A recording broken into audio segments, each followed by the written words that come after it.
Okay. All right. Let's see.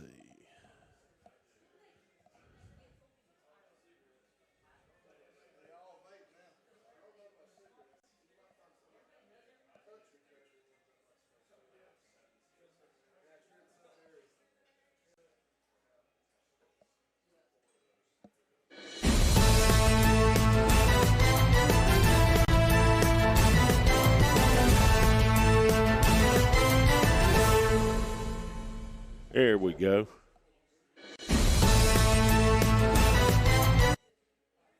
Okay. So we can turn that off. And all inputs. Check, check. 1, 2, 1, 2. Check, check. 1, 2, 1, 2. That looks good.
Oh.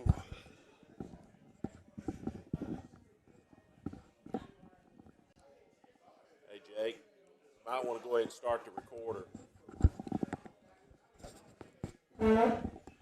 Check, check. 1, 2, 1, 2.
And welcome into year number 6 of the FNN Tuesday night high school football coaches show.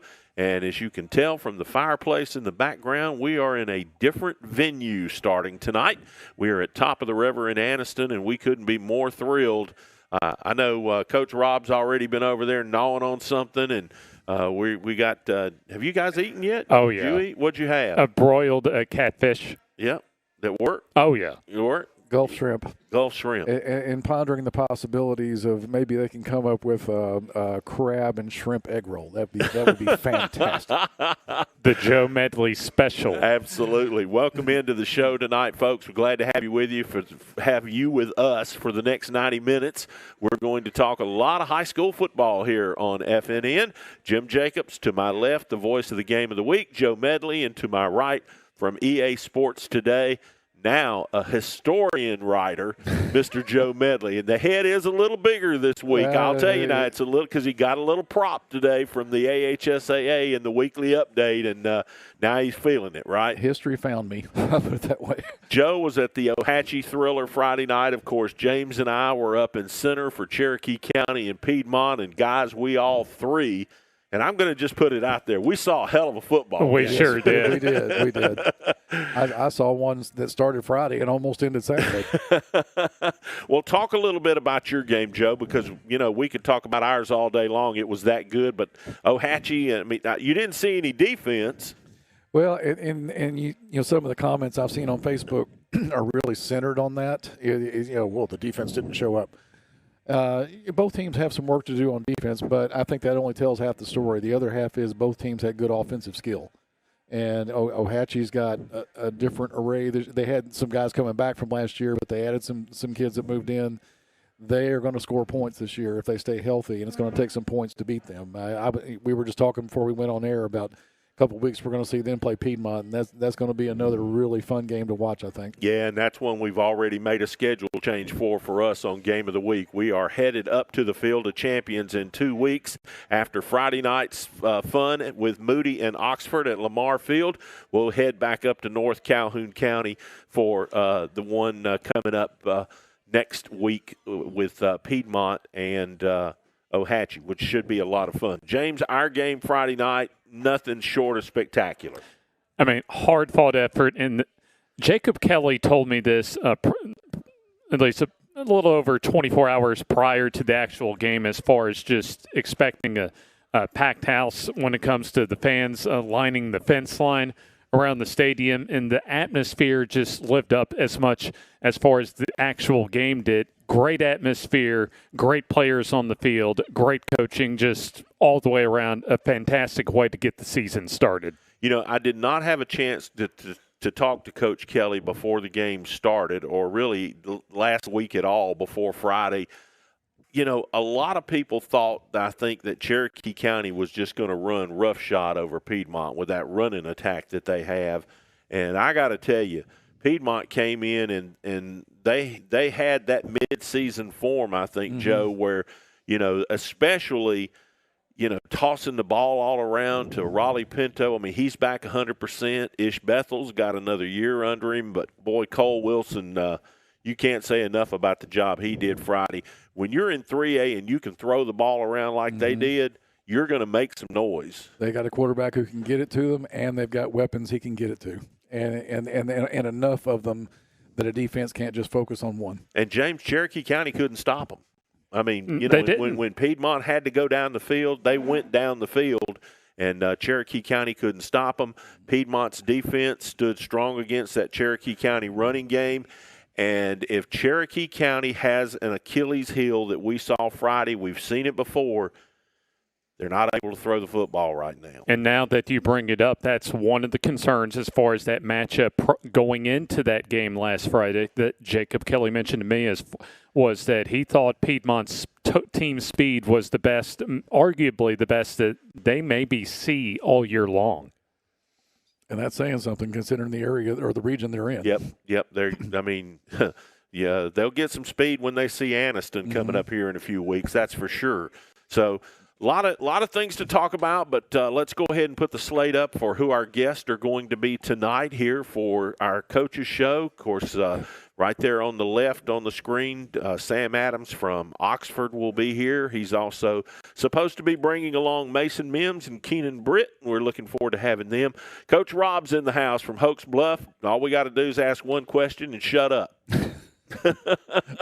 Best interview ever. Our player, absolutely. Our player of the week is going to be here from Ohatchee, and boy, I bet his arm's sore.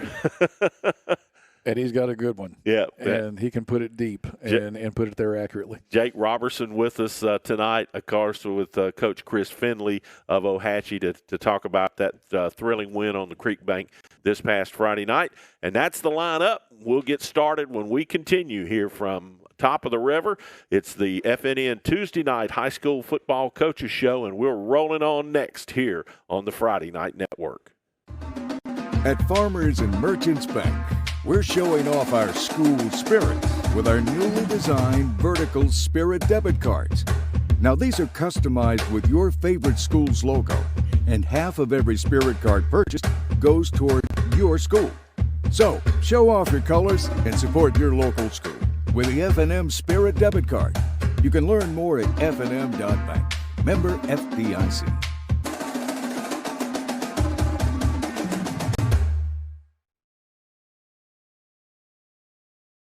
Family owned and operated for over 50 years, Miller Funeral Home is committed to providing families with the finest services for their loved ones, including our newest service, Aquamation. Aquamation is a gentle, respectful, and eco-friendly alternative to flame cremation. Miller Funeral Home is the only facility in the state of Alabama that offers the Aquamation service. Call us or visit our website today to learn more about how we can serve you and your loved ones.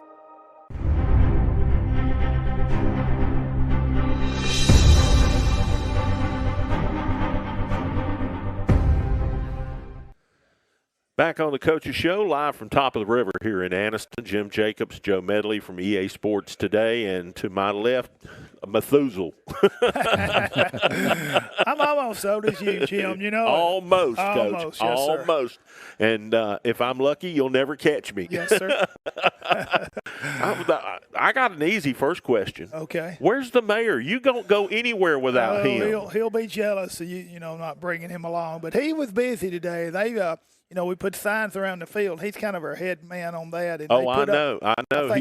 He's been working it. He has over 110 signs they put up last 2 days. So I gave him a night off, Jim. I'm just going to make it. Well, you ought to at least take him a hush puppy, Yeah, Coach. I'll probably so. But anyway, the mayor's great. We have a great, I think, the best mayor around. Oh, absolutely. Scott's the best. He is. No he question really is. about it. We deal with a lot of great ones, but he'd be in my top five. He'd start for me, Coach. Yes, sir. He's definitely for us. But, yeah, we get great support from everybody, of course. All right, you back up in 4A. You have to bring up the good, don't you? Yes, sir, we are. Talk about your team a little bit and what you feel the transition from 3A back up to 4A means for you, and just kind of give us a snapshot of where you feel like the program's at right now. Well, we've got, first of all, 12 really good seniors, and they've been playing since they're sophomores, so we feel like we have some experience. But going 4A, you've looked at the schedule, and even Jim, we can figure out that's a pretty good schedule. But our guys worked hard, on all the cliches. We've had a good spring, summer, fall, so we're ready to play. We've been here before, and it's really tough. Everybody asked me to compare. I think we've been in a pretty good 3A region. Yes, you have. So take that, but a little bit more in 4A. I think the depth of the region is a little bit deeper. In other words, you might have 3 or 4 good teams and then 3 or 4 about like us. But in this 4A, it's now look, you're week. not coming in here and poor mouthing tonight. Yeah, you're just not going to get away with it. It's not happening. But seriously, I do think from top to bottom, it's pretty tough. And a lot of playoff teams back, a lot of players back, and we went to the regional meeting to do the schedule, and I just left there with a sweat, thinking, oh no, every week. You thought about calling and retiring, didn't you? Well, you know, a lot of people ask me every day, when am I going to retire? But I'm not going to ask you because I don't want you to retire. Well, I appreciate that. You're the easiest interview in high school sports. Well, I guess that's a compliment. No, our guys, you know, we're just going to take one game at a time, and we've been here, like I said, our program has. We've been competitive, going back to Darian Meats and them. You know, we went 4-8 with. And Darian and that group of guys, you know, went to the semifinals. Now we're going to go to semifinals. If we do, Jim, I need to get Coach of the Year. And our players will be the greatest players. But I think we're going to get after it. I think we're going to play hard.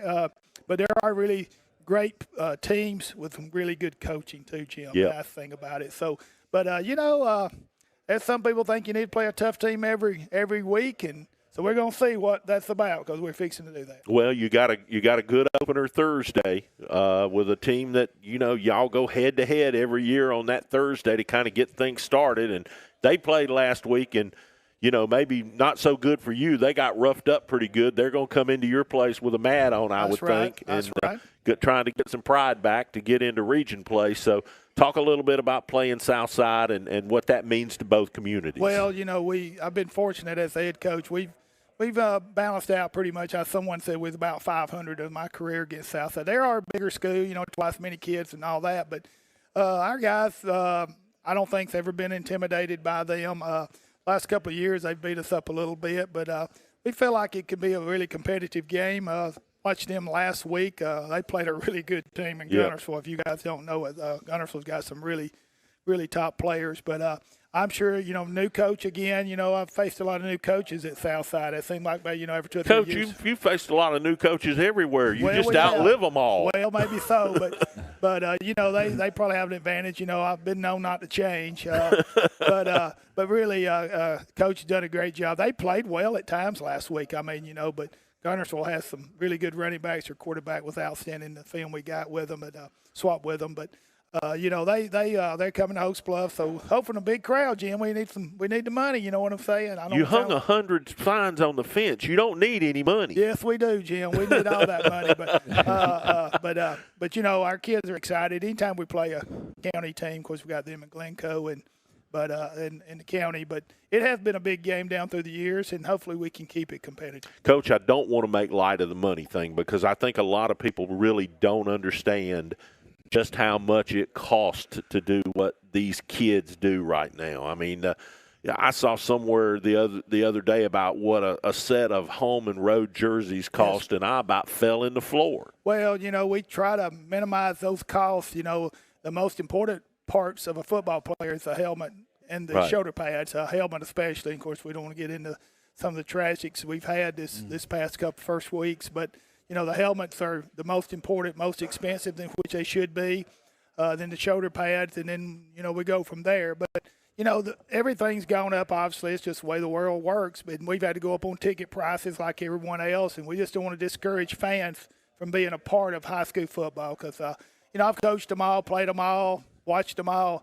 There's still nothing like a Friday night football game, guys, at high school. You're exactly right, the community, Coach. Small communities, even larger communities. But the money is important. You know, we got to pay the bills.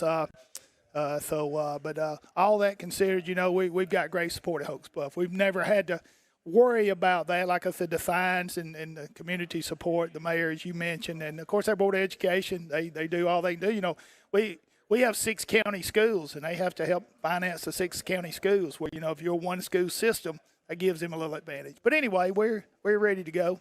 All right. Dive in there. He has alluded a few times to your tenure. Yes, sir, he has. 29 years at one school, 179 and 133. Just can you articulate the connection you feel to Hokes Bluff in that program? Well, we moved in the 7th grade from East Gaston to Hokes Bluff. My dad made a great decision, and my mother. My older brother was a 10th grader. My younger brother was a 5th grader. And they had grown up in Hokes Bluff. Dad had worked at Goodyear, but we came there in 71, and I've been a part, excluding my 4 years in college, but I still helped out, believe it or not, the program a little bit, keeping stats. I actually helped Coach H.K. Cootie Reeves, my high school coach, a little bit my first 2 years. But I went to Southside under Coach Randy Ross for 3 years, and besides that, I've been calling plays or being a part of Hokes Bluff. And I do bleed green and white. I've had chances to leave, not to boast, but we've won a few years. And I've also had chances to be fired. We didn't win, but I'm a survivor. But it's about our players and our community. And I mean it. I'm a part of that. I'm the community. I'm bragging on ourselves, as far as Hokes Bluff people really get together, stay together, win or lose. And that's been probably the proudest times when we don't always win, but they stay behind me as the coach, but more importantly, our kids. Yeah, those stands are always full. Well, pretty much so. Yeah. And even like I said, you really, one of my sayings, Jim, you've heard me is, when we're winning, even Jim comes when we're winning. You know what I mean?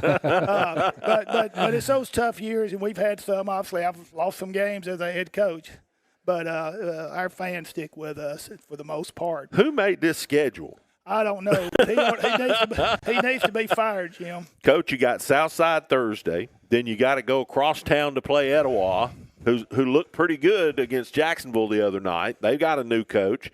You got White Plains. They're looking better. They're coming to your place, which, by the way, we're coming for that one. Yes, sir. All right. Then the next week you got Glencoe, and you got to go down there. Yeah. Yes, sir. That's right. Yeah. No, you got, let's see. Actually, Anniston's ahead of Glencoe. Is Anniston ahead of Glencoe? Yeah, that's good. Okay, then we got it backwards. You do? All right. You got to come down here and go to Anniston. Yes, sir. Then play Glencoe. Arch rivals. And then you got to go to Alexandria. Okay, it's getting easier, isn't it? Yeah. Coach Gann, I know how well he coaches. And then Coach Kelly up at Cherokee County. You know where they go, the finals last year? Asheville lost by 1 point this past week. You're making me want to throw up this good food. You know that, Jim? Then you got Aniana. I got one question. Then you got Randolph County. I don't know what. I think you just lost your place because don't you normally play Sardis the last week of the year? We do, and it worked out. They were in a different region kind of deal and just didn't work out. And Randolph County's pretty good too. Yes, they are. I know. I mean, Coach, I got to be honest with you. I don't see any gimmies on there. I think I said that a moment ago. Yeah. You didn't believe me this time, Jim. Oh, goodness gracious. No, it is, but hopefully, of course, a big part of playing really good teams is stay away from injuries, and that's something we got to do. We hadn't talked about that. Yeah, everybody's got to do that. That's right. You got to stay healthy. We've got some depth here and there, but not at every place. And that's something we tried to do at the Jamboree Friday night. And actually, we're going to do that a little bit against Southside. It's not a region game. Obviously, we want to win, but we're going to try to find, some more depth. Again, that schedule, you're going to get banged and bruised a little bit. But, everybody's playing everybody, so it's going to be who's the survivors, I guess.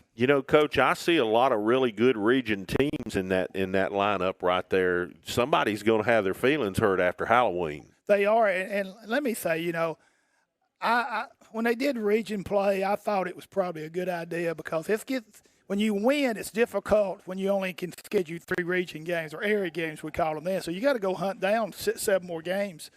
It got to be difficult, especially we won state championship in 2001. I couldn't get anybody to play us, and I don't mean that as a boastful thing, but it's the truth. Then when you go 1-9 like we did, everybody calls you. Well, you're homecoming for everybody. Coach Greg Watkins, he's my defensive coordinator, a friend of mine.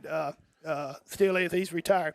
We've talked a lot about region play. I think region play has been good in some ways, but just what you've talked about. Some teams are going to stay home that needs to be in the playoffs. Of course, it's about where you live.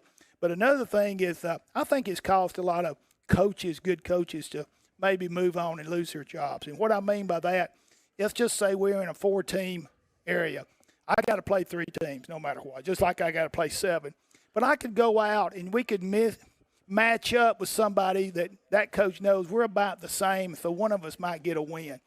Where here, I got to play those guys. So in turn, you get a lot of mismatches on those other games.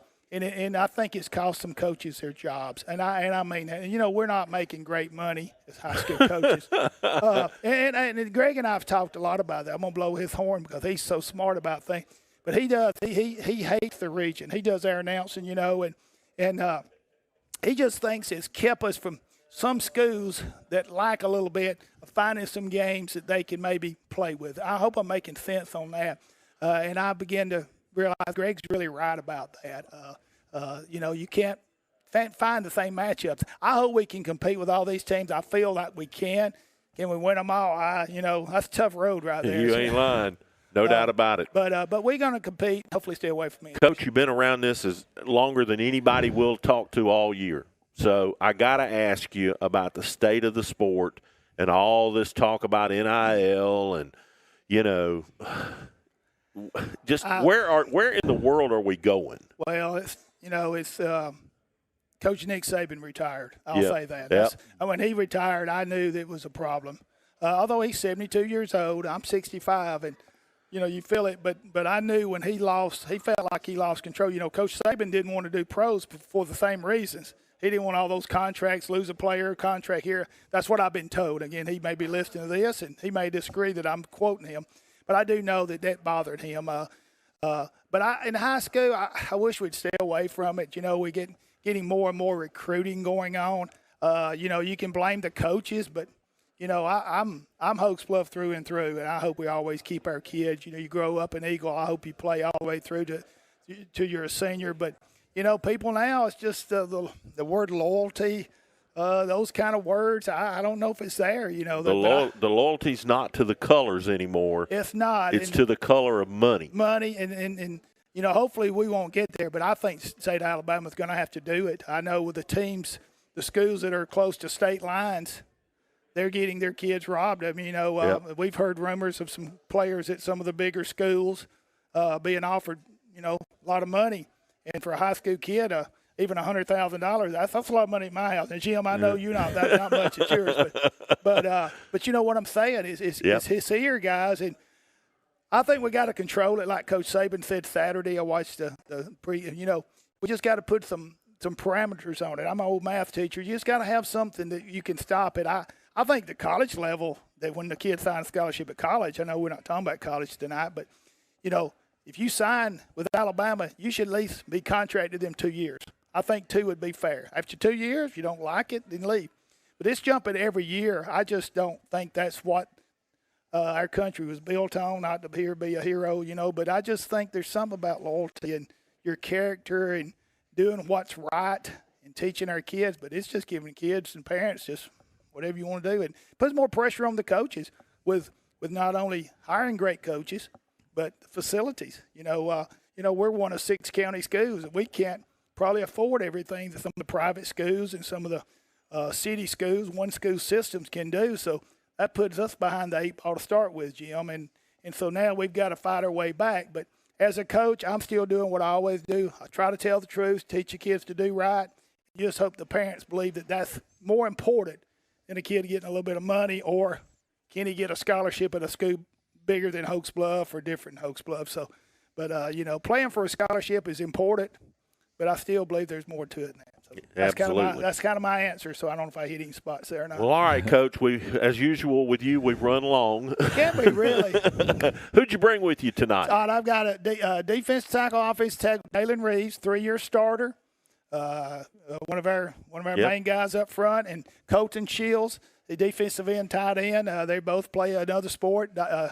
Dalen runs track, throws a shot, and Colton's a very good baseball player. His granddad and I played together. Steve played pro baseball. Some of you may remember with many teams for 13 years back in the 70s and 80s. And so Steve and I went to school together, graduated together. So Colton, I've known his family. His dad, Colton's dad, played nose guard on the 2001 state championship team. And he's a lot better athlete than his dad, thank goodness. I told you he was the best interview in town. But anyway. I just asked him who he brought, and we got a whole history of Hokes Bluff. But two great kids, great students, good families, just, kind of kids that hopefully will about Hokes Bluff. Good luck this season. All right, thank you. We'll see you for White Plains. Sorry we're going to miss you Thursday. That's okay. All right, we're going to take a quick break. When we come back, James will jump in with the players from Hokes Bluff when we continue on the Tuesday night high school football coaches show. We are live at Top of the River. Thanks for watching.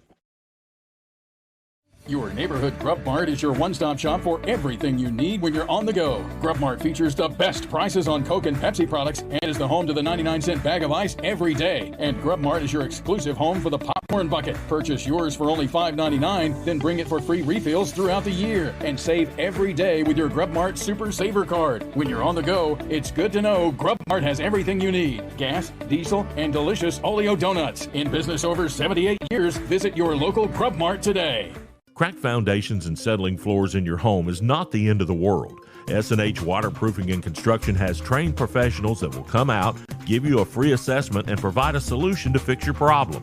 S&H has been in the business of waterproofing crawl spaces, basements, and foundation repair for a quarter century. Get quality work at a guaranteed lower price. To learn more, visit the S&H website, our Facebook page, or call to book your free assessment today. S&H Waterproofing and Construction, superior solutions. The Calhoun County Commission, made up of Fred Wilson, Danny Shears, Carolyn Henderson, Terry Howell, and Lee Patterson, ask you to take a look at what Calhoun County has to offer. Our beautiful parks, neighborhoods, recreational facilities, historic sites, and museums. Our citizens enjoy a high quality of life and strongly support the arts. If you're considering expanding or starting a new business, take a look at Calhoun County. You'll be glad you did. Family owned and operated for over 50 years, Miller Funeral Home is committed to providing families with the finest services for their loved ones, including our newest service, Aquamation. Aquamation is a gentle, respectful, and eco-friendly alternative to flame cremation. Miller Funeral Home is the only facility in the state of Alabama that offers the Aquamation service. Call us or visit our website today to learn more about how we can serve you and your loved ones.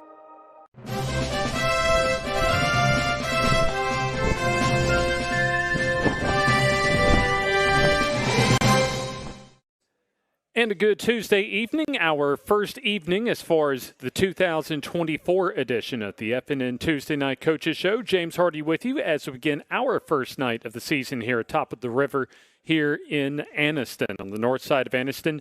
James Hardy with you once again, and we continue our spotlight with the Hokes Bluff Eagles as they get ready to open the 2024 regular season at home on Thursday night, so just about 48 hours away against the Southside Panthers. And we have a couple of linemen with us. We have off to my left, tight end and defensive end Colton Shields, and off to my right is offensive and defensive lineman Dalen Reese. A big thanks for both of you for joining us. Thank you for inviting us. And let's start with you, Dalen. How ready are you to get the season started? Ready. We've been working all summer. Spring training all summer, working for it. We've been working hard. I'm ready to get the game going. I know y'all had a jamboree game last week, but Colton, you ready to get this season off the ground? Yes, sir. I've been ready for a while. I'm curious as far as the regular season goes. I know, once again, y'all had a jamboree last week. Do you think it was to y'all's advantage as far as maybe getting a little jamboree in last week relative to having your regular season start a week later than a lot of the rest of the state? Yes, sir. I think it is a little bit better because, I feel like we need that extra week of practice and also us getting to play against another team. But it's not as fully as much of a – it's not as much of a, big deal. You just get a kind of a breather. But, it's just more like just something to get ready for and something that you can make sure you can do. And then, Dalen, how was the off season for not only for you but for the team? We worked hard in the off season, workouts every day, get a little conditioning in, working out for the next weeks and everything. And like Colton said, I think it's pretty good we get to play a jamboree before, having to play another team because practice speed is 10 times different than in-game speed, and it's good to get a little game under your belt and everything. So. And then just kind of also talk about going up the classifications in the schedule in general, just the challenges and opportunities you'll have coming ahead this year. Yeah, it ain't nice, being bumped up to a 4A school, being a big 3A and now a small 4A school. But there's going to be some challenges, but every team on our schedule is beatable. We just gotta work hard and we gotta perform under the pressure and everything and just play good. And then, Colton, just kind of talk about the challenges and opportunities ahead with opening the season with Southside. Yes, sir. They're a big team. They're a good team. They're going to have a big offensive line. We're just going to have to go out there and be physical and just play our football.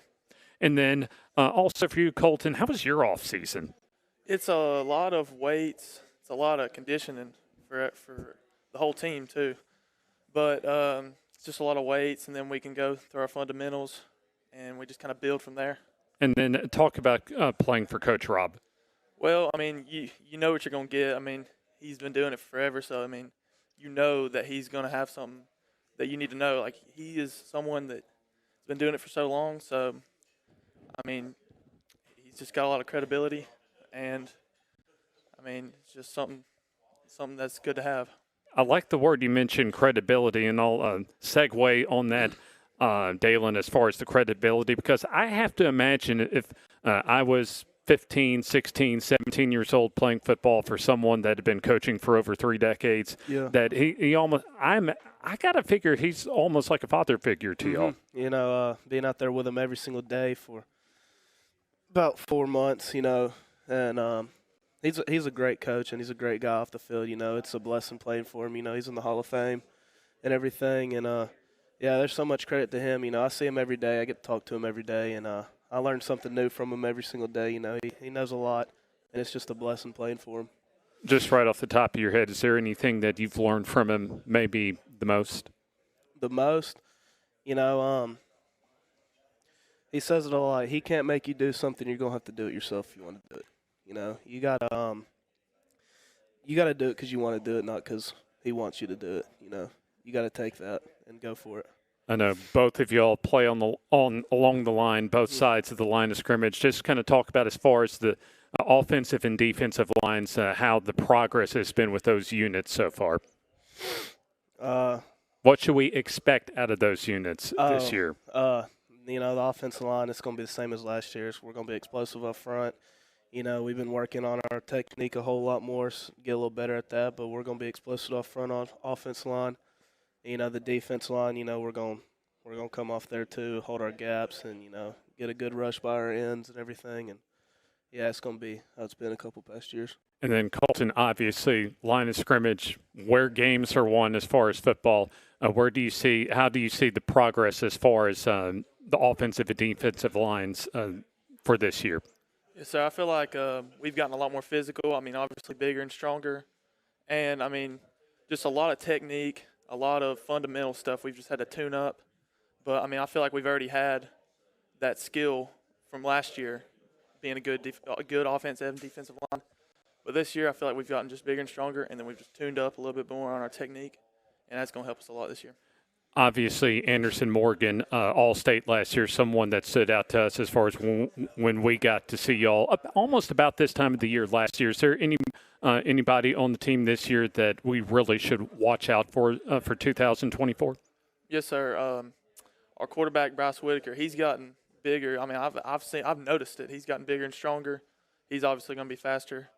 And then our other receiver, Logan Wyman, he's going to be very fast, and he's going to be able to get open in times we need him to. Sounds like there's some speed on the team. Yes, sir. Yes, sir. And then same for you, Dalen. Talk about maybe some of the players that has impressed you as far as during the offseason, including fall practice. Colton Shields, actually, you know, he hit a little growth spurt. He got in the weight room. He's lifting heavy now. He's catching up to me. Props to him. Bryce Whitaker, our quarterback, he's been going to football camps. He's been slinging the rock a little bit better, and Logan Wyman as well. He's been working very hard. So has Anderson. You know, we've all been working hard here and there in the off season, but those guys I just said right there have stand out the most. So Colton, kind of talk about your progress this year. I mean, I feel like last year I put on a few more pounds than last year, and I had to have gotten faster because I wasn't very fast last year, so I've worked on that a lot. And then just more of my technique, and then just how I look when I'm doing things, when I'm blocking, when I'm rushing the quarterback. It's just all the things I need to do to tune up on that. I feel like I've gotten better at that. So as far as y'all's game day, is there anything as far as preparing yourself mentally for a game? Just kind of walk us through that aspect as far as when you wake up till y'all run out of the tunnel and get on the field for game day, just what the preparation is like for y'all on game day. Oh, yeah, you know, obviously you wake up, you got to go to school, you know, get through school day. And, you know, I don't talk very much on game day. You don't talk very much, you know, and you try to get your mind right. And then right before we go out, you know, we do a little prayer, and then we give a speech, get us all hopped up and everything. Then we walk outside to see the stands and everybody in the crowd, and then we give some words before we walk out, and then we go out there. There you go. Colton kind of described just how you prepare for your game days. To me, it starts the days before. Got to get hydration in because that is a huge part for how I perform. And, I mean, last year I had cramps in the first game, so I had to make sure I get my hydration in. And then just how you eat on the game day, not too much, like fried food and stuff. And then make sure I get the sleep I need. And then obviously stretching and warming up for the game, making sure that I do the same thing every game. And then a prayer right before we go out. And then we just run out, and then there we go. For both of you, starting with you, Colton, what are some of your goals for the year? Obviously, make the playoffs is one of the goals. And then just win a lot of games at home because that's my favorite thing to do. You know, yeah, like he said, for sure make playoffs. I want to improve as a player, and I want our team to improve last year, fix those little mental mistakes, those little errors we had here and there. Go positive and win big games at home, you know, put on a show for our fans. That's the best thing ever, just the crowd going wild, you know. So just go positive, fix some little errors here and there, and win home games. So what do you think you and your teammates, the 2024 edition of Hokes Bluff, what are y'all capable of doing this year? I mean, we're capable of, doing anything. We got a bunch of athletes. We got people, if they want to play, you know, they can for sure play. You know, like I said, every team on our schedule is beatable. You know, if we go out there and perform to our best ability, I mean, we could have a really great year. And then we just got to work on that and everything. My apologies. And Colton, obviously you want to get a W your first game of the season on Thursday. What do y'all want to be able to, in addition to getting the first W of the season, what do y'all want to get out of for Thursday night's game? I would just say we like to set a tone for the rest of the season because I feel like the first game is one of the most important games. You got to set a tone for how the season's going to look. And starting off hot, I mean, you just want to keep going up after that. So I feel like that. Once again, the Hokes Bluff Eagles are getting ready for their 2024 season opener as they'll take the field at home on Thursday, a Thursday night special this week as they'll take on the Southside Panthers at 7 o'clock. A big thanks to both Dalen Reese off to my right and off to my left, Colton Shields, both along the offensive and defensive lines. Much more to come as far as our inaugural edition for the 2024 FNN Tuesday Night Coaches Show, as we still have Coach Sam Adams and the Oxford Yellow Jackets, who we will be seeing this Friday night over at Lamar Field against Moody. And also, we still have our first FNN Player of the Week to award. All that and more here on the FNN Coaches Show. Your neighborhood Grub Mart is your one-stop shop for everything you need when you're on the go. Grub Mart features the best prices on Coke and Pepsi products and is the home to the 99-cent bag of ice every day. And Grub Mart is your exclusive home for the popcorn bucket. Purchase yours for only $5.99, then bring it for free refills throughout the year. And save every day with your Grub Mart Super Saver Card. When you're on the go, it's good to know Grub Mart has everything you need. Gas, diesel, and delicious Oleo donuts. In business over 78 years, visit your local Grub Mart today. Family owned and operated for over 50 years, Miller Funeral Home is committed to providing families with the finest services for their loved ones, including our newest service, Aquamation. Aquamation is a gentle, respectful, and eco-friendly alternative to flame cremation. Miller Funeral Home is the only facility in the state of Alabama that offers the Aquamation service. Call us or visit our website today to learn more about how we can serve you and your loved ones. The Calhoun County Commission, made up of Fred Wilson, Danny Shears, Carolyn Henderson, Terry Howell, and Lee Patterson, ask you to take a look at what Calhoun County has to offer. Our beautiful parks, neighborhoods, recreational facilities, historic sites, and museums. Our citizens enjoy a high quality of life and strongly support the arts. If you're considering expanding or starting a new business, take a look at Calhoun County. You'll be glad you did.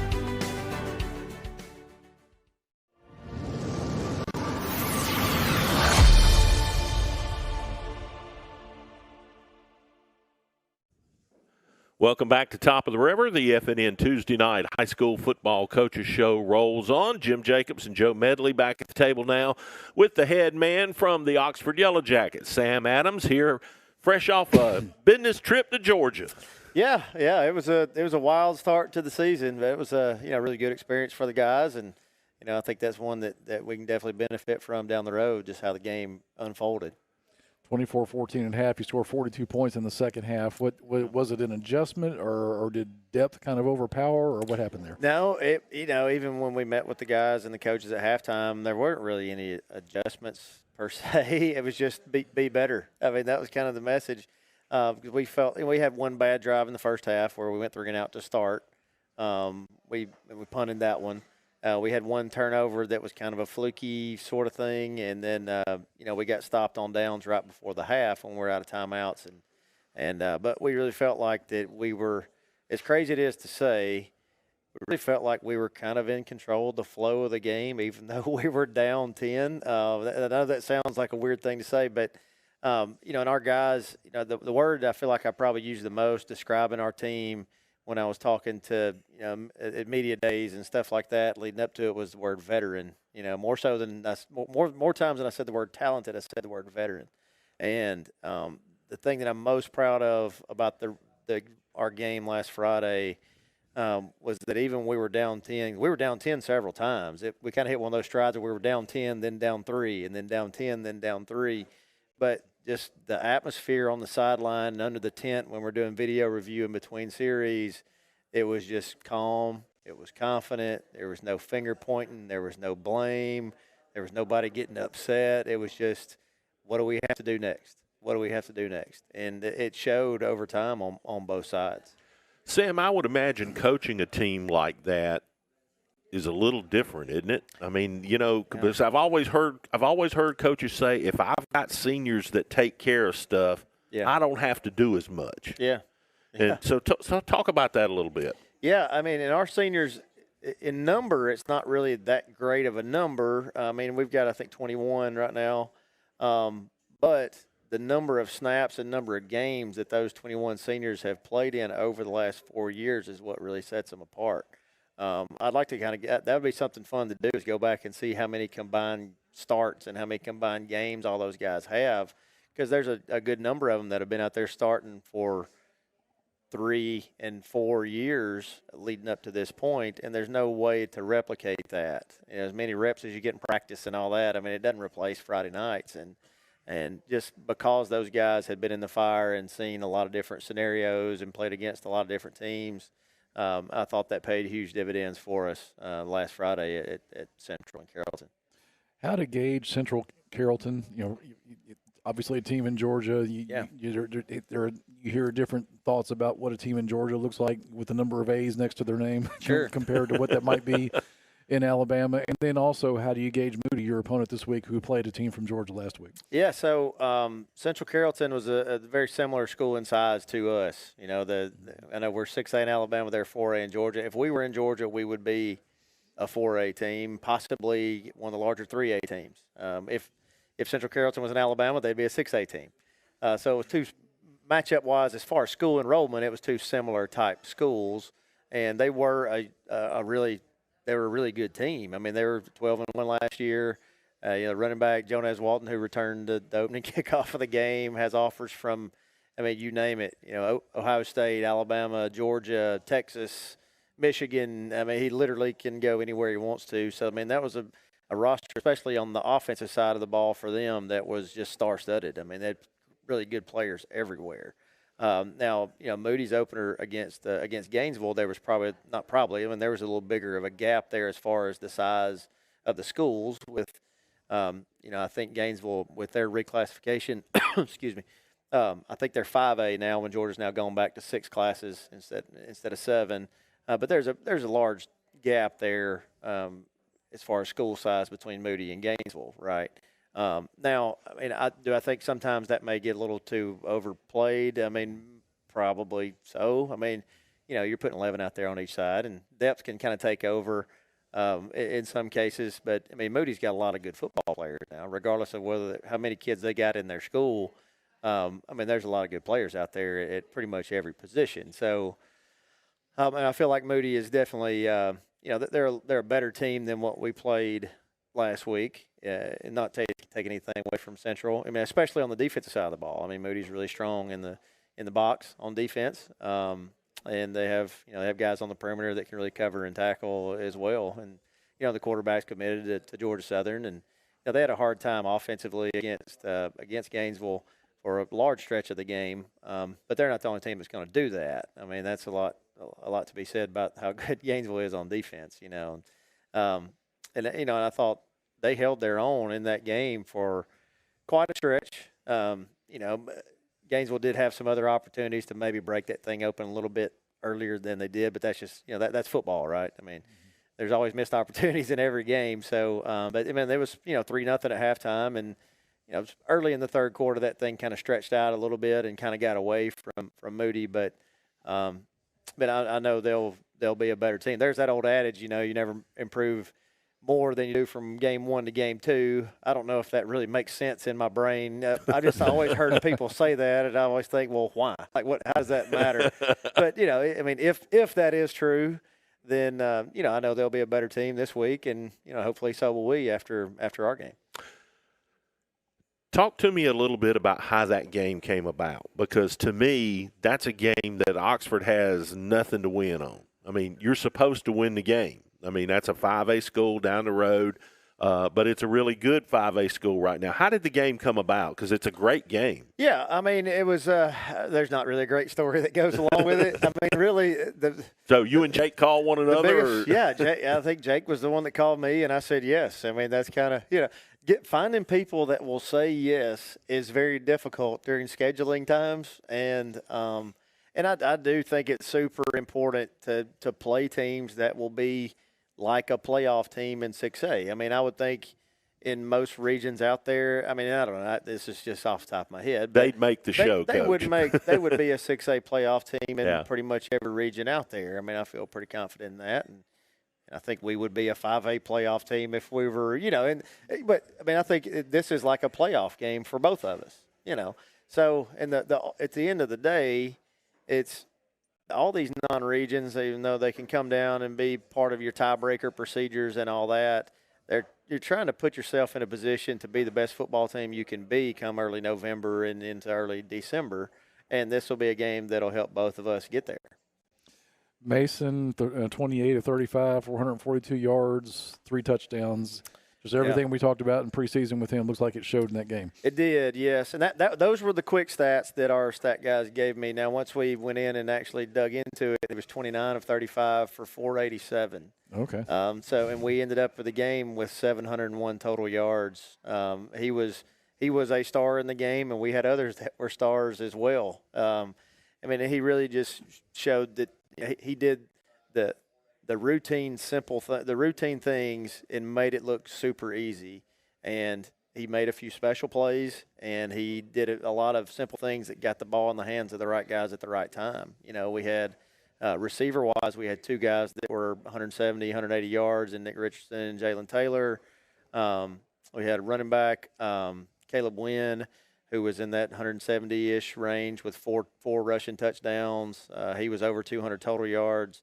And it was just a high execution type of game. That's the most yardage I've ever been a part of as a head coach. And there's usually, there may have been other games where if we would have left a foot on the gas for the entire game, we may could have gotten to that point. But just the way this game was, we had no choice but to keep scoring. Because of how we kind of got ourselves in a bad spot early on in the game against a good offensive team. So.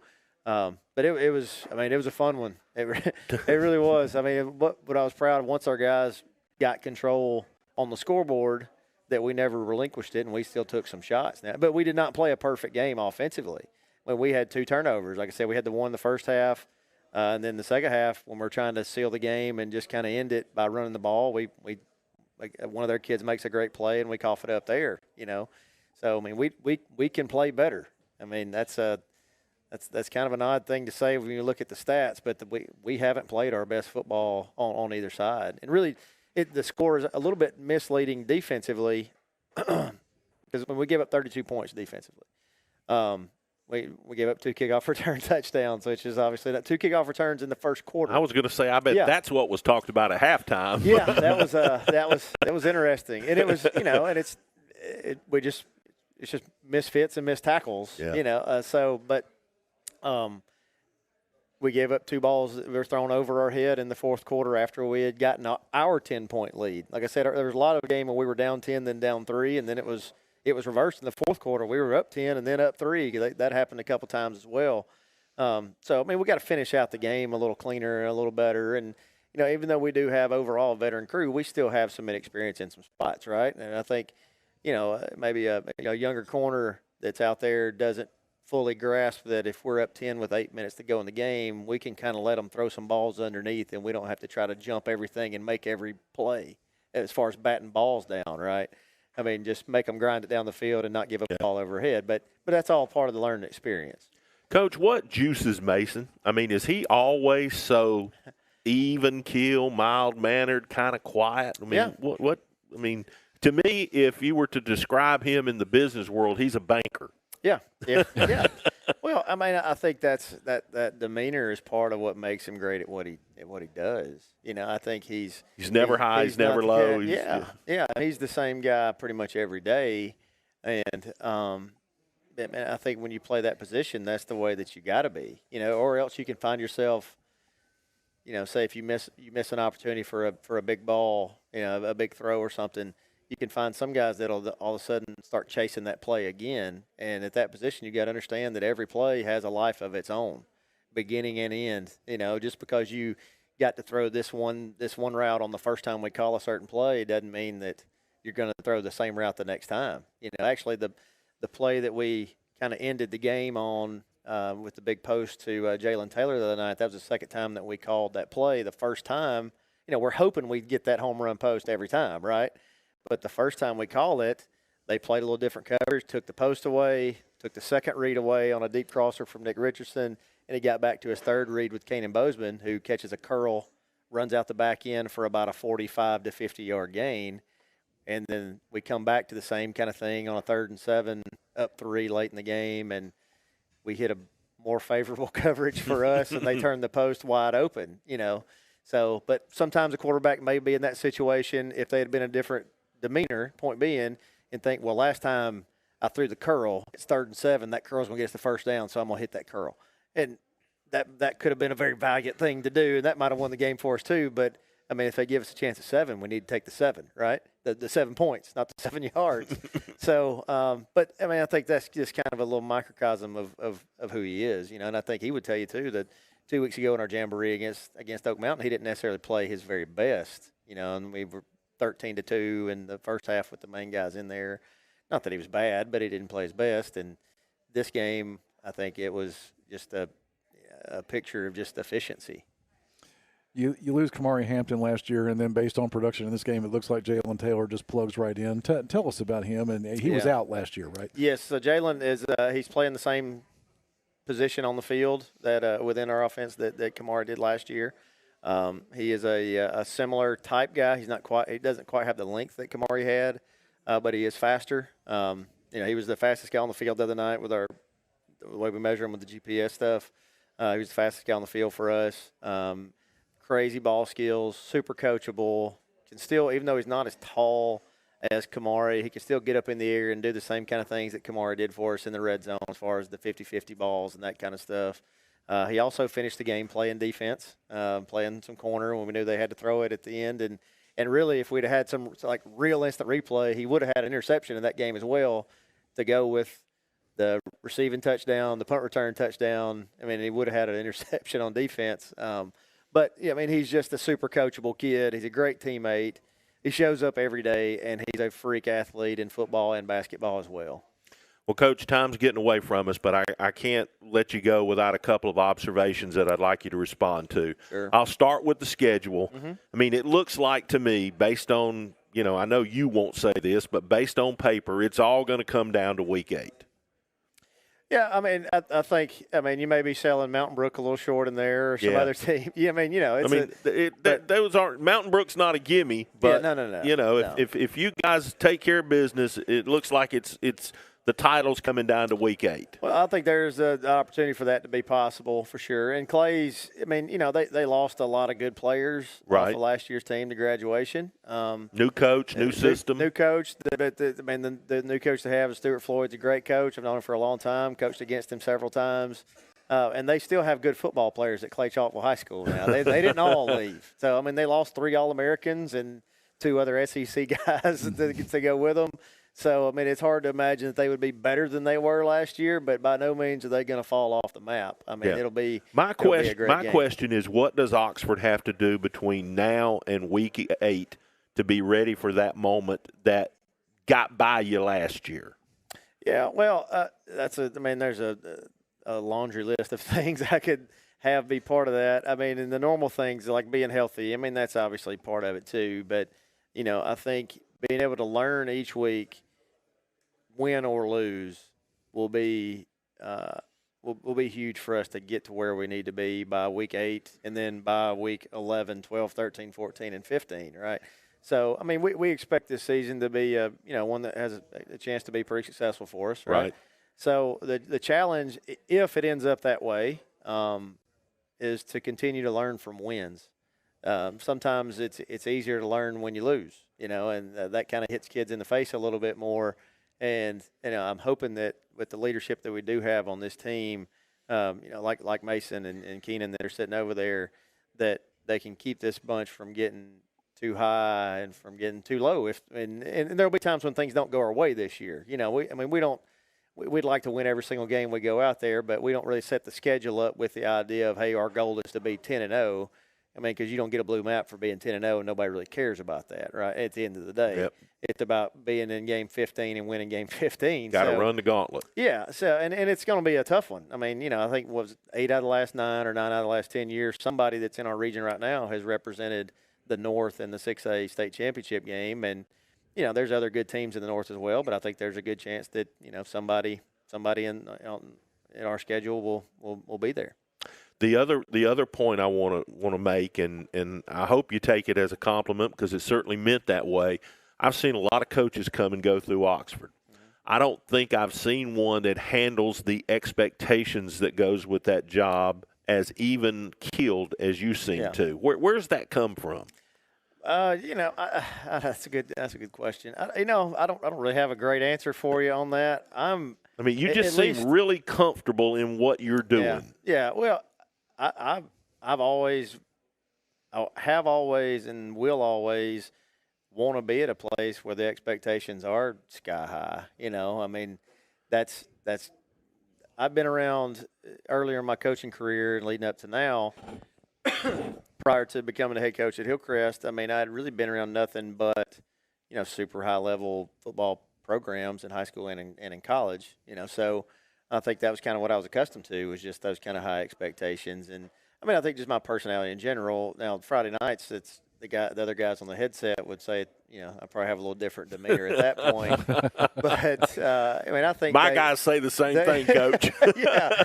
But I think day in, day out, I think I'm just generally a pretty laid-back type guy. But, when it comes to the program, I do have pretty, a super clear vision of what it needs to look like, and that vision is something that's been proven over time to win championships. And it's a daily fist fight to try to keep it looking that way and to get it looking that way. And we're not there yet. But if we won, if I'm sitting here, 10 years from now and we've won 10 straight state championships, I would still tell you that we're not there yet. We'll never be. All right, Coach. Well, we've got a couple of good ones sitting over here that we need to get to. Keenan Britt and Mason Mims join us when we continue with the Tuesday night high school football coaches show live from Top of the River on the Friday Night Network. At Farmers and Merchants Bank, we're showing off our school spirit with our newly designed vertical Spirit debit cards. Now, these are customized with your favorite school's logo, and half of every Spirit card purchased goes toward your school. So, show off your colors and support your local school with the FNN Spirit debit card. You can learn more at fnn.bank. Member FDIC.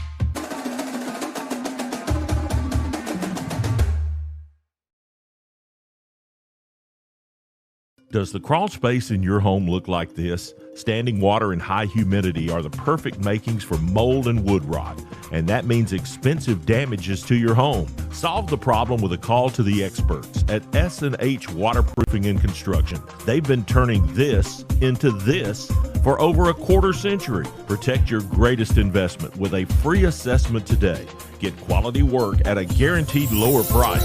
S&H Waterproofing and Construction.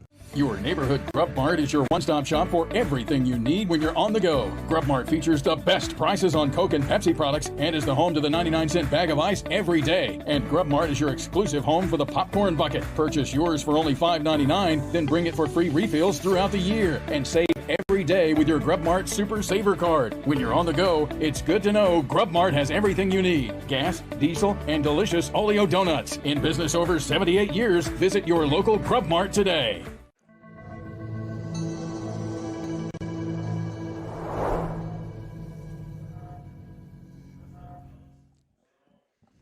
And we return on our first edition this season of the FNN Tuesday Night Coaches Show. James Hardy back with you once again as we continue to take a look at the Oxford Yellow Jackets as they come off of a season-opening victory at Central Carrollton at least last week on Friday night. And that's where we will be this upcoming Friday for one of the final pre-region tune-ups for the Big O, as Oxford will take on a very solid squad from out of the Birmingham metro area in Moody.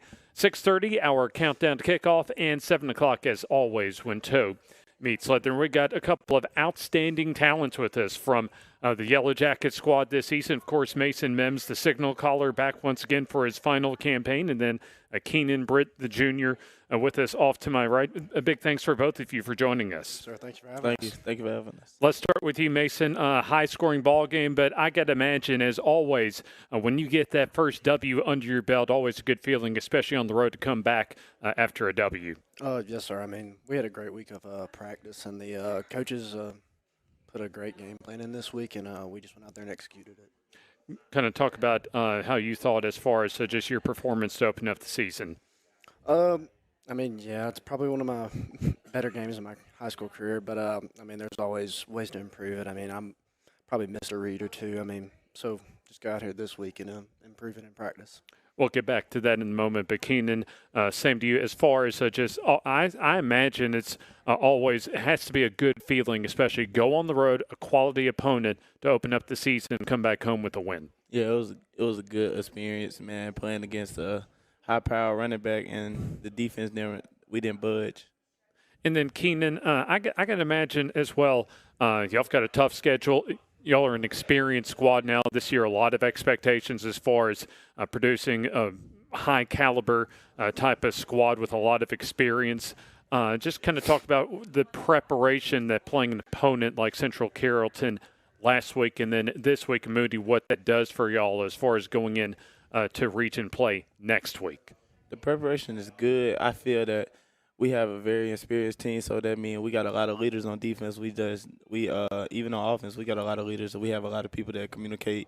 We communicate all day, and then we practicing different from the time we practice during the summer to we getting ready for game. We taking care of each other, and we just getting ready for the games. Keenan, for you individually last week, what do you think went well for you? I felt like I made my tackles that I supposed to made. I played in my gap, did my responsibility, and we won the game. That's all that matters. And then, Mason, I know you kind of mentioned that you were pretty pleased, especially with it being the first regular season game last week. Was there anything in particular that you were most pleased with? For me, I mean, I felt like I had a good week of preparation, and so did the offense as well. I mean, we just went out there and executed really well, and yeah, I mean, everyone was in the right spot the whole game. I mean, it felt like we could throw anything we wanted to. So preparation-wise, as far as something that we don't necessarily get to see behind the scenes as far as going into a Friday, just kind of talk about for you, how do you feel as far as when you know that you're prepared to go out on a Friday night? Yeah, I mean, it makes it a lot easier. I mean, we come in the morning every day, watch film. We walk through at least once a day. On Thursdays, we walk through twice a day. So, I mean, it's like we get like 7 walkthroughs throughout the week. So, I mean, we know what we're going to walk into. Talk about just kind of describe as far as just Keenan as a player and what it's like to watch him as far as show his talent out on the field. Yeah, I mean, he brings the energy. I mean, he's the heartbeat of the defense. I mean, he just goes out there and competes every day. I mean, he's earned it since he's been in 8th grade. I mean, he just brings the energy to the team, and everyone gathers around him. So. And then, Keenan, I'm curious, how do you identify as far as just what's your identity as far as a football player? My identity as a football player, I mean, I just go out there and just do my best every day and try to mentor the young kids and just show them the way. And then Keenan looks like a quarterback, great quarterback, experienced, at least one of the top quarterbacks coming back, certainly that we'll be seeing this year. Just kind of describe what he brings to the table for y'all. Mason Mills, man, just Mason Mills, man. He gonna do his job, man. He gonna go out there. He gonna make his passes, man. We got the best quarterback. We see the way we practice this summer, man. We play ones on one, so like even though the Georgia had more hidden than us, but we still competed against each other every day, and we just got better every day. And just kind of talk about maybe some of for you personally coming into the season, your expectations as far as what you want to be able to accomplish. Man, I want to get that blue map. Simple as that. Simple as that. And then, Mason, this is not only your final season, but also your final semester as far as this part of your journey before you head off and start the next chapter in your football journey. Just kind of talk about not only the senior season, but really kind of the finish line as far as your high school career almost with the finish line in sight. Yeah, I mean, it's really crazy. I mean, I only have like 4 more months here in Oxford, so I mean, I'm just preparing for that. So I mean, it's not really difficult, but it's fun. I mean, it's good to get to work. I love the work. So yeah, I mean, I'm just getting ready for this season to start, and then after the season, I'll get ready for Louisville. So I know obviously it's still very young as far as this 2024 season, but enjoying it so far? Yeah, I love it. It's good to get a week 1 W, so that's always great. So let's speaking of turning the chapter and turning the page, let's look at Friday night. Big game as far as quality opponent in Moody, made the quarterfinals in Class 5A a season ago. Just kind of as far as the preparation, just kind of what do they bring to the table as far as defensively for you? I mean, they're a great team. They're coached really well. They got great players everywhere on the field, so they're going to make it difficult for us. But just like last week, we're going to go in and prepare every day, get ready for that, have a good week of practice, and hopefully we come out with a win. And then, Keenan, how's practice been for y'all this week? Man, today we came out electric. We was communicating. We was going through our shifts good. And just the back end was communicating. Cedric Twyman, a senior, we've been going through the same defense since my 8th grade year, his 9th grade year. He's been communicating good. And James Tapley, our middle linebacker, we've been on the same page. We was really on the same page today. I feel like it's going to be a good game Friday. And then just kind of talk about as well coming back home and opening up the home schedule for the first home game of the season Friday. Man, it's big, man. To open the home game against Moody, you know, it's going to be a lot of people out there right across I-20, man. It's going to be a good game, and I'm just glad to open up against Moody. And then, Mason, just kind of obviously first home game of the season, just kind of talk about as far as the emotions of being able to go out on the field at home. Yeah, it's going to be my first game at home, I guess, so I'm ready for that. Yeah, it'll be a good crowd there this Friday, and we expect to have a great game. Once again, we'll be out there this Friday night as far as our first trip to Lamar Field on the season. It's Oxford, the Big O, against Moody, 6:30 for our countdown to kickoff, and 7 o'clock for our kickoff will be our third game of the season, and, of course, officially week 1, our second week as far as our broadcast schedule this season. Mason and Keenan, a big thanks for both of y'all for joining us tonight, and good luck on Friday night. Thanks, sir. We'll have more, including our Player of the Week, our first one of the season to hand out here in the 2024 season after this as the FNN Coaches Show rolls on. At Farmers and Merchants Bank, we're showing off our school spirit with our newly designed vertical Spirit debit cards. Now, these are customized with your favorite school's logo, and half of every Spirit card purchased goes toward your school. So, show off your colors and support your local school with the FNM Spirit debit card. You can learn more at fnm.bank. Member FDIC.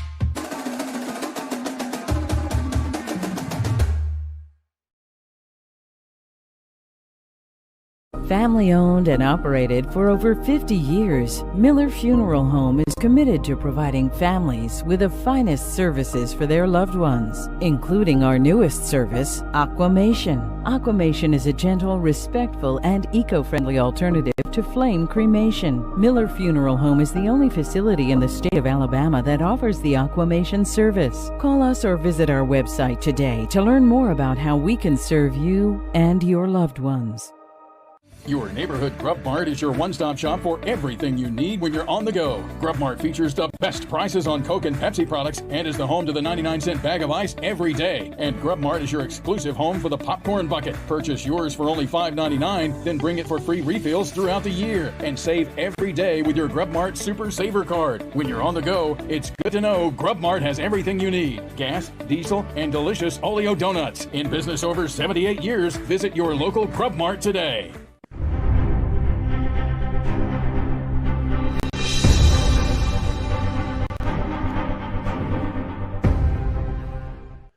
Back at Top of the River for another segment of the Tuesday night high school football coaches show here on the Friday Night Network. Jim and Joe back at the table, and proud to welcome in the head football coach of the most points scored game in AHSAA history.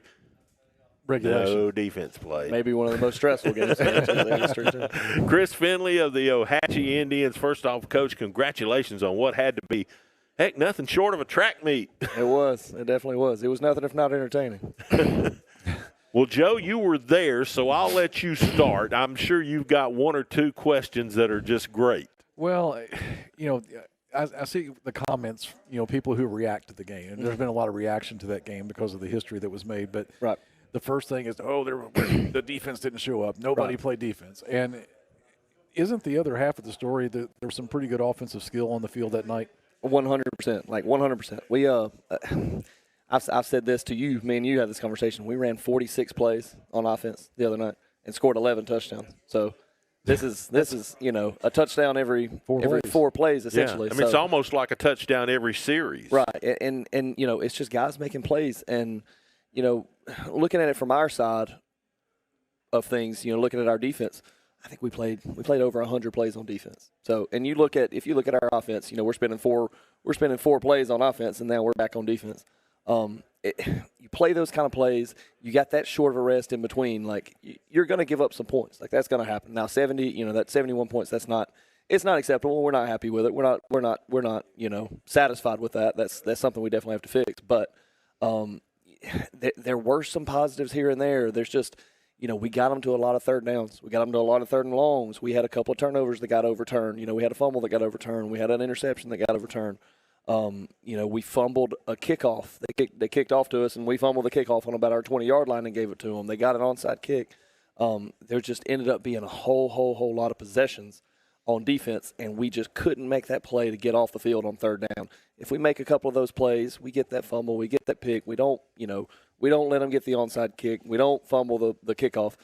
We could be talking about a completely different game. And not saying that we played, anywhere near good on defense, but I thought we had our chances to get off the field. That's just, going forward, we know that our offense is explosive. We know that our offense can score the ball. And we just have to find those moments where we have the chance to get off the field on defense and get some of those every game. We're not going to, if you play this many possessions, and this is something we talked about, this is the style of offense we want to play. We want to play fast. We've got some athleticism. We want to put points on the board. But, you're not going to be a shutdown defense when you play like that on offense and you're on the field for that many possessions. You just got to find your spots, get your stops where you can, and get the ball back to your offense. And then speak to the confidence you have in Jake that you'll drop him back on third down from your own 11-yard line and throw deep. Yeah, we have full confidence in Jake. He's been starting for us for a couple years. There's nothing that he can't do that there's nothing we can't ask him to do that he can't do. So that we don't trust him to do. So we don't mind putting the ball in Jake's hands in tough spots. We trust him to do that, and we trust our weapons that he's throwing the ball to. Now, you guys got known for the ugly Eagle offense. Right. Is this the fly like an Eagle offense now? Yeah, maybe that may be a good way to we ran the ugly Eagle for 10 years, and it's kind of crazy to think that this is really the first game. We played a jamboree last week, but this is really the first game where we've gotten away from that in the past 10 years, where we've actually spread this thing out and throw it, and I want you to look at that right there, Coach. Yep. The Creek Bank catch. That's a T-shirt waiting to happen. It you know is. that, right? It absolutely is. That needs to be a fundraiser. Take us through when that was happening.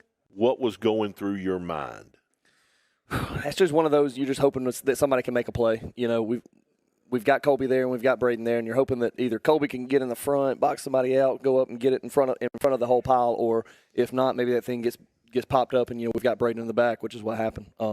I'll say from my perspective, I'm looking down the sideline and I can't tell exactly where Braden is. I see him catch it and then immediately run straight towards me, and I'm like, please tell me that he was in the end zone when he caught it.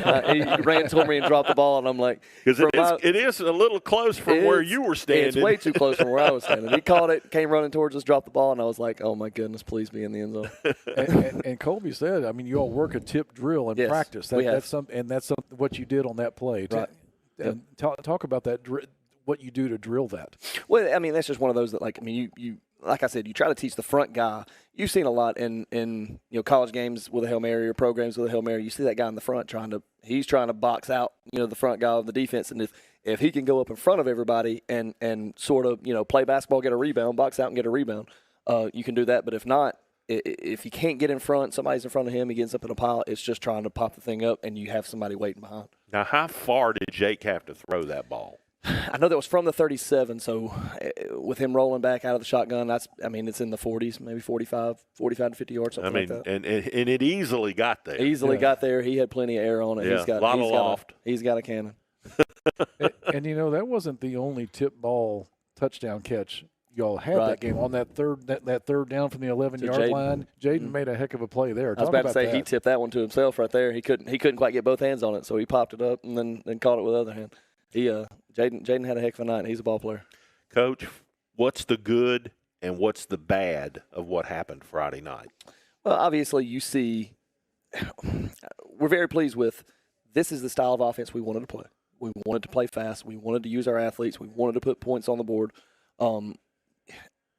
Something that we've tried to do this year for the first time in a long time, because we have a lot of seniors. We have more numbers this year than we've had. We've had a lot of upperclassmen than we've had.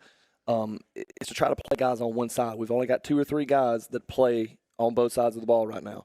And so you go into the season, you think, hey, a lot of the teams we play aren't going to be able to do that. A lot of teams we play, just like we have for all these years, are going to play a lot of guys on both sides. So we're like, hey, if we can use our athleticism, use our athletes here, play with some tempo on offense, we can wear people down over the course of the game. Now, New Hope is a pretty big 4A school. They dress about 60 kids, and they play a lot of guys on one side. So we weren't exactly wearing New Hope out. But seeing that we can play that way, we can score fast, we can play fast, we can put points on the board, we can put strain on a defense, and still play these guys on one side of the ball, that's a positive. And, I mean, it's something we've talked about, but obviously we have to make plays on third down and get off the field on defense. That's the biggest negative that I saw is first off, our edge. We gave up plays to the edge all night. We've got to get better on the edge. We've got to get better at setting that edge and sending the ball back inside. That was something that we weren't very good at, and that's something we worked a whole lot this week. But then just knowing the sticks and knowing the play that you got to make to get off the field on third down, we gave up. I think we gave up 3 or 4 third and 12 plus plays. And you change a game if you get off the field on say we get off the field on 2 or 3 of those, and we score right after the way that we were playing offense. Like, that's a full different game. That's a whole different game. We don't end up in the, I truly believe we don't end up in the shootout that we got in. If we pull away by the time the fourth quarter starts, this turns into, run the clock out and, maybe both teams start to sub if we get up 3 or 4 touchdowns type thing. One of the things I've always said about the Piedmont Steve Smith era is those kids showed up, and if there was a tick left on the clock, they believed they were going to win. Right. This has to do a whole lot to give your kids that kind of confidence for the rest of the season. 100%. And this is a group, especially our senior group here. Remember, 2 years ago when they were all 10th graders and they all got thrown in the fire and had to start pretty much all year, we started 0-7. But won our last 3 games, won the games that we had to win, and made the playoffs. We started 0-7 and made the playoffs. And these 10th graders were our guys then. We got some of our injured guys back later on in the season, but a lot of these 10th graders had to be out there, had to be making these plays, had to be the group that said, hey, I don't care if we're 0-7. We still got 3 games left. We win these 3 games and have a couple things happen for us, we can still make the playoffs, and they did that. So they know about dealing with adversity and not ever giving up. At 0-7, this is something I said back then. At 0-7, it could have been real easy for not just them, for us as coaches, for our assistant coach who was the head basketball coach, to get ready to start rolling the basketballs out and all that kind of stuff, start getting ready for winter sports. But nobody was ready. Nobody gave up. Everybody was like, hey, we can get these last 3. I don't care what happened in the first 7. We still believe in us. We still think we can get these last 3. But I think that was the start of this group's resilience and never give up attitude. So I don't think that we're going to fight, hey, we got down, we're down in the fourth quarter, and our guys start hanging their heads. I don't think that's something that we're going to have to fight all year. If you remember back, winning the belt was start of that run, wasn't winning it? that at Glencoe. Yeah. Yeah, I've always been fascinated with Ohatchee's offenses over the year. I actually love the illegal. Oh, I do too. And how effective it was. And now, I'm seeing a situation where you got, an all-county quarterback, running back, and receiver coming back this year. And then the 3 kids that transferred in. Mm-hmm. You can put Nate out there and Flex Jay out as a receiver, and you've got 3 guys they have to cover. It used to be the offensive coordinator, right? Yes. And how does it feel like to be able to call an offense knowing that they can't double anybody? That's the biggest thing. And that's you talk about the guys.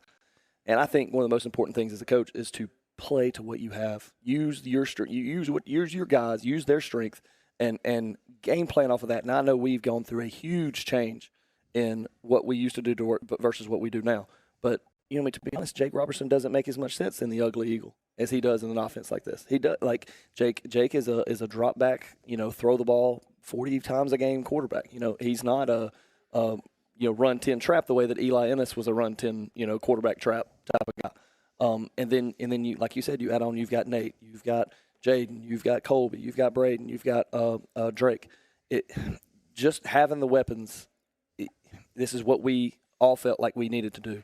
And I can let Justice Owens, our offensive coordinator, answer what it feels like to call plays for that. It seems like it feels pretty good for Friday. Chris, celebration's over. That's right. Those guys you just named, you're going to need them every one Friday night. That's right. Talk about Locust Fork. Locust Fork is incredible. They're incredible. I kind of followed their season last year, seeing those guys go undefeated all the way into the third round until they played Fife and put up a pretty good fight against Fife. That's that was a battle I know for a long time. They're impressive. The quarterback's impressive. The running back's impressive. They got some, the guys up front are good. They got a couple of receivers that are good. And that's just me looking at it from the defensive side of the ball. I know, and a lot of their guys are two-way guys, and I know 2 and 4 and 52, and some of those guys, 13. They all play on both sides of the ball, and they're just as good on defense as they are on offense. So, you don't start a season 12-0, and they bring back a lot of their guys from last year. They lost a couple, but they bring back a lot of those guys. You don't start a season 12-0 on accident. So yeah, their expectations are really high. Yes, they have high expectations for this year as well, and they should. They're an impressive program. One quick question, and before we get away from that, I don't want this segment to end without asking about this. For those who don't know, Coach Kreider was in an accident on Saturday, and every update that I've seen on Facebook has been more and more positive. What's the latest? Absolutely. Well, the latest is he's trying to tell us he's going to be there on Friday night. So we're like, get your rest. He got some cracked ribs and all kind of internal injuries and stuff like that. So it's like, get your rest and stuff before you come back. But he was on our group chat today telling us, hey, I think I can be out there Friday night. So he's in good spirits. He's doing really well. That's thankful to everybody that was there for him and everybody that's treated him since he's gotten to UAB and all that. So we're excited for him to be okay and to be ready to get back. Well, we're going to pass the Player of the Week award over to Jake here in just a couple of minutes. But from your perspective as a coach, talk about him and what he means to this team. He's such a leader for us, and he has been for years. He's a very steady presence. He's a guy that we can trust to do anything we need him to do. He's one of those, like, this is a real cliche thing that coaches say, but you want to have a player-led team, not a coach-led team. And Jake is sort of the epitome of being a player-led team. Like, that dude, if somebody's out of line, he'll get them in line. If something's wrong, he'll make it right. If the locker room's a mess, he'll either make somebody stay and do it with him, or he'll stay by himself and do it. He's one of those guys that you can hang your hat on as a leader of your team, and you want your quarterback to be the leader of your team. Well, there you go. I think that pretty much sums it up. We'll take a break. We'll get Jake up here and talk Player of the Week stuff when we continue from Top of the River here on the Friday Night Network. Cracked foundations and settling floors in your home is not the end of the world. S&H Waterproofing and Construction has trained professionals that will come out, give you a free assessment, and provide a solution to fix your problem. S&H has been in the business of waterproofing crawl spaces, basements, and foundation repair for a quarter century. Get quality work at a guaranteed lower price.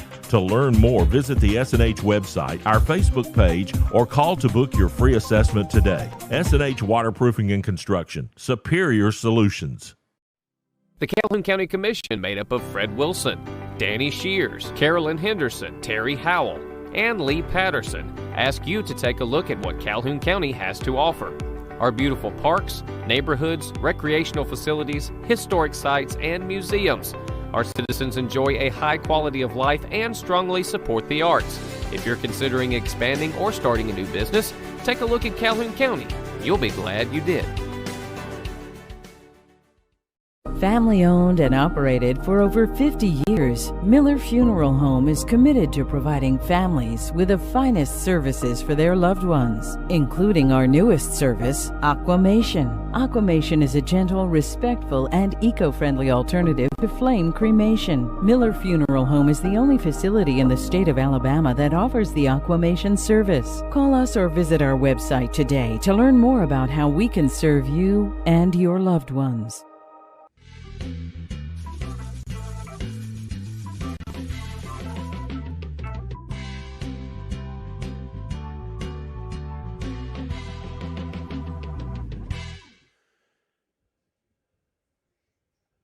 FNN back at Top of the River here in Anniston tonight for week 1 of 11 straight weeks of the Tuesday night high school football coaches show. I want to thank everybody for watching tonight and tuning in, and for those folks that managed to come in and join us for the show, glad to have you here as well. Jim Jacobs, James Hardy, the voice of the game of the week, and our week 0 Snow Timber Player of the Week, Jake Robertson from the Ohatchee Indians, who was the maestro of the miracle Friday night. Yes, sir. What did that feel like? It was amazing feeling, honestly. They ended off like that on the creek bank like that. Just hearing the stands go crazy. I mean, it's hard to explain, but that feeling is amazing. What did you do after you released the football? What were your actions? Just standing there looking at the ball. Did you stand there and watch, or did you run toward the end zone? What did you do? I was just standing there watching, please catch it, somebody. And I saw it get tipped up, and I saw Braden tip it up to the sun, catch it, and I went crazy. I ran all the way down there, and I was going, yeah.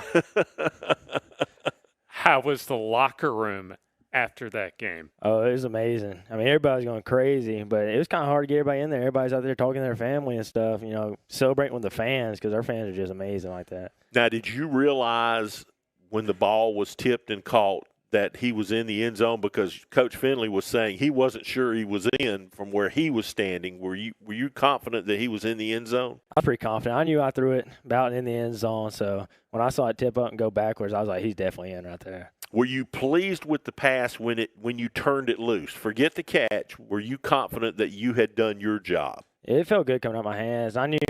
I was just worried about getting it high enough to where somebody could just jump up and catch it and getting it far enough into the end zone. So once I saw it was high enough and it was far enough, I wasn't worried at all about it. Yeah, and it seemed to me from watching the replay on it that I've seen off NFHS that was the key to the success of the play, is that you had the perfect loft on the ball. Yeah, right before that play, when we called the jump ball like that, I was just thinking in my head, just throw it up as high as I can, as far. Now, Joe was talking to Coach earlier, and that's not the only tipped ball that you threw into the end zone Friday night, was it? No, sir. You talking about that one with Jaden Hurd catching that one? Yeah. Was that it, Joe, with Jaden from the 11-yard line? Yes, sir. Yes, sir. So 5 touchdowns. I don't remember the yardage and all, but it's a ton. Yeah. But 5 touchdown passes. And all time, I mean, you are, until somebody else does something crazy, you are forever tied to one of the most historic games in the history of Alabama high school athletics. That's pretty cool. That is pretty cool. That's crazy. I know young men your age don't think about things like that a lot, but trust me, when you're my age, it'll matter. After the game, what was it all like? I mean, was it kind of a blur, or just so much hype and hysteria, or what was it like? It was amazing, honestly. I went out after the game. I had some people talk to me, and then I went over to my family, was talking. I was celebrating with Colby Hester, Hayden Ford, Owen Abernathy, all of them. I mean, the whole team. It was crazy, honestly. Everybody was going, just yelling and stuff like that. But we were just all out there talking, and then we went in the locker room celebrating and had Coach Finley talk to us. All right. How difficult is it to put this on the shelf and get ready for just a huge game for you guys this Friday? It's not that difficult, honestly. It was amazing playing all that, but I think, teams mostly moved on from it. That's in the past now, and that was just game one. We're 1-0 right now, but that game was not even a region game like that, so we've kind of moved on from it, and we're focused on Locust Fork. Yep, and Locust Fork, of course, is a really good football team. Went undefeated last year, and 3 rounds deep into the playoffs, lost to Fife, but gave the Red Devils a really solid matchup. So you're going to have your hands full Friday night. Yes, sir, we will. But I think we're ready, and I trust our guys like that. Well, one of the honors the Player of the Week gets every week with us is they get to bring a couple of their teammates with us to join us here for dinner on us from Top of the River. And who'd you bring with you tonight? Who were your choices? Owen Abernathy, my center, and Hayden Ford, my left guard. All right. Well, Owen and Hayden, you guys come on up here so you can get in the shot before we have to say goodnight and send you guys on home to get ready for Locust Fork on Friday. We have a plaque for you, young man, but like everything in today's world, it ain't ready. That's just the God-honest truth. We'll have it for you, and you will get it at Piedmont when we see you in a couple of weeks for the game of the week. Yes, sir. Does that sound fair enough? Yes, sir. That sounds good. All right, guys, come on up here. You can jump in here behind your quarterback. Well, one of you doesn't know what it's like to be behind him, do you? Just come on in here and step on in here. Yeah, there we go. All right, 58 and 54. Who are they? Tell us again. Well, we got Owen Abernathy right here, my starting center right here, and then we got my left guard, Hayden Ford. Now, see, that's a smart quarterback right there who knows to bring the beef. Yes, sir. There you go. You can throw it to anybody, but you got to keep people off of you, right? They keep me from being tackled and all that. So What'd you guys have for dinner? I had shrimp and a baked potato. Shrimp.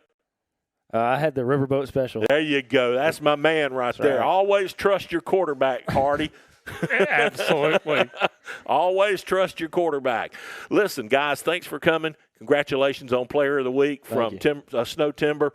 That's going to do it for us. We are out of time, and we got to make way for them to kind of start closing things up here at Top of the River. It has been a great night to get the season underway with a great Friday night of high school football for Week 0.